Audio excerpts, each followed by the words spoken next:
Ladies and gentlemen, this is the YouTube channel vlog show of inspiration and realness. Also, this is the YouTube channel vlog show of positivity, personality, and fun. This is Eric Lima Shenanigans of 1977, and now the perpetrator of these shenanigans, Big Beefy E himself from his Big Beefy Man Cave in New Bedford, Massachusetts, Mr. Shenanigans himself, and the two-time Chilling 3000 2022 End of the Year Awards winner, Eric M. Lima. Thank you very much, Mr. Announcer, sir. Well, hello there, everyone. Welcome to yet another episode of Eric Lima Shenanigans, 1977, episode 809. Just finished watching AEW Dynamite, the final Dynamite before All In this Sunday at noontime because of the time difference zones between England and this crazy state, this crazy part of the United States of America. So, this crazy country itself. So, can't wait for it. Let's get right into it, because the fact of the matter is this: there's been a lot of crazy stuff that went down. Trios match of the Elite, that will be Kenny Omega and the Young Bucks go up against Juice Robinson and the Guns. Match was ruled no contest because both teams were beating the crap out of each other. No bell has been rung, and Konosuke Takeshita gets involved, and so does FTR, to make sure that the Young Bucks are 100% going into All In this Sunday. Renee Paquette interviewed MJF about his relationship and friendship with Michael Cole. Imagine MJF and Michael Cole. Michael Cole will be roasted more times by MJF. MJF will probably roast Michael Cole more times than The Rock did in his career. Or Jerry King. That will be hilarious if MJF ever signs with the WWE. I can see MJF kind of look at Michael Cole and go, "You're a dork." Anyways, Adam Cole, I meant to say Adam Cole, baby, and then MJF. Speaking of MJF's gonna go back to his regular old self, if you know what I mean. I still can't buy this age MJF being the good guy type of thing. I'll believe it when I see it, though. But right now, I'm just gonna take it in stride and just say let him have his fun. We'll see what happens, man. And probably could take a great storyline too. So that John Moxley against Ray Phoenix went 1-on-1. Moxley won via the sleeper hold. Claudio Castagnoli and Wheeler Yuta decided to attack Ray Phoenix with some crowbars. Along with John Moxley, but as they were doing that, Eddie Kingston and Penta El Zero Miedo decided to come to Ray Phoenix's aid. So it was like a 3-on-1 situation. But they were finally stopped by Ortiz, who we have not seen in quite a while. And then Santana came and then started attacking them. And it seems then the Best Friends and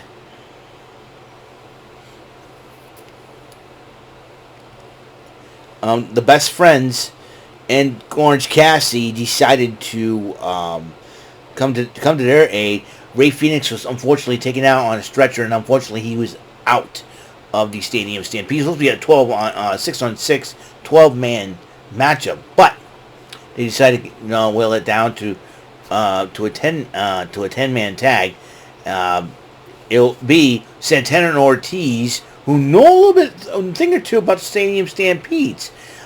We'll team up with the BCC. So Proud and Powerful will team up with BCC, Blackpool Combat Club, against the team of Best Friends, Orange Cassidy, Eddie Kingston, and Penta El Zero Miedo.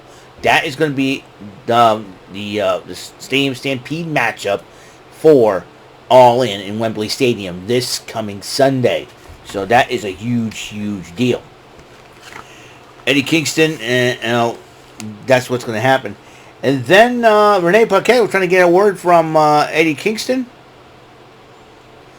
Eddie Kingston, a little upset. And, Renee Paquette was doing their job, but I think we all forgotten that Renee, people saying, why is Eddie Kingston upset with Renee Paquette? John Moxley is her real-life husband. So I think if I were Eddie Kingston, lay off the wife. Don't get on, okay? She's doing her job. She was doing her job. She's trying to be impartial in all this, and worry about fixing the situation, which consider it done. So now it's an even 5-on-5 matchup. And Renee Paquette's work was never done.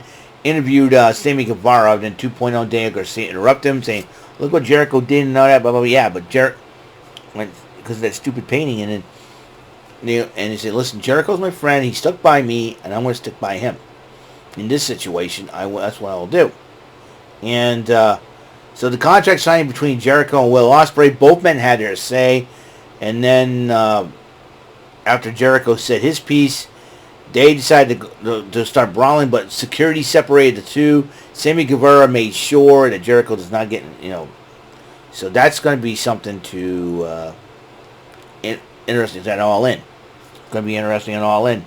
Meanwhile, Renee Paquette interviewed Adam Cole about his relationship with MJF and what his relationship with Roderick Strong and what the Kingdom's all about, because the Kingdom was allied with Adam Cole at one point during the Ring of Honor days. Tornado tag matchup. Darby Allin and Nick Wayne versus AR Fox and Swerve Strickland. And this was a crazy matchup, but in the end, Darby Allin and Nick Wayne did pick up the victory. Nick Wayne's mother was in attendance. And then Swerve got upset at AR Fox, and then Prince Nana did fire him from Mogul Embassy. Brian Cage attacking AR Fox after the matchup, and then meanwhile, Sting, Darby Allin, Nick Wayne all came back to AR Fox's aid, and then Darby Allin tells AR Fox, "Listen, you've been there for me. You got me in, and I'm still going to thank you. Take my hand." And so, took a hand, they both hug it out. And then, here's where it got interesting. Darby Allin goes, you're stupider than I thought you would be. Who are you going to get now? And I thought Brian Cage would be the guy to be teaming up with Swerve Strickland. No. Looks like Luchasaurus, a.k.a.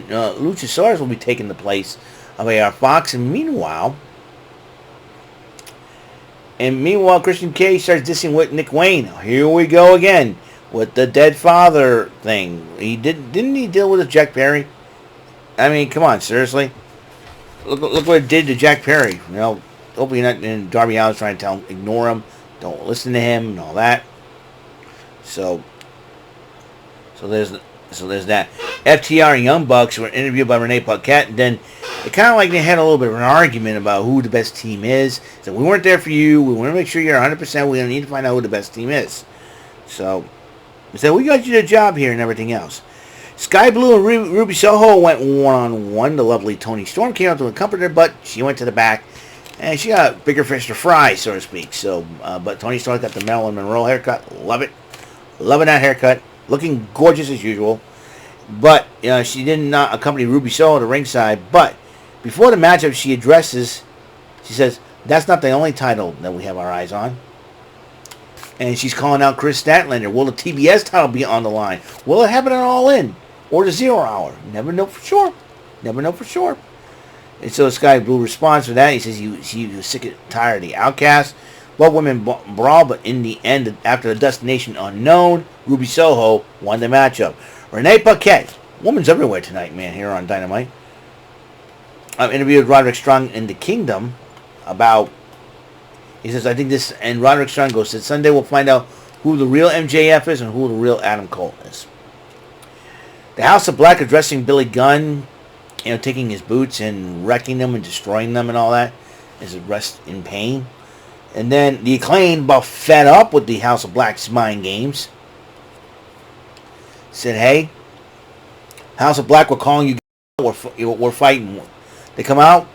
House of Black responds. The Trios champs come out, starts jumping on the Acclaimed. But then Billy Gunn came out, finally, and and then he goes, "I thought about this, and what you guys has done is basically wake up another dude inside me, man. And that's a big mistake." And he goes, "Daddy Ass is not going to be there, but badass Billy Gunn. The original Billy Gunn." Even Taz says he's faced as Billy Gunn.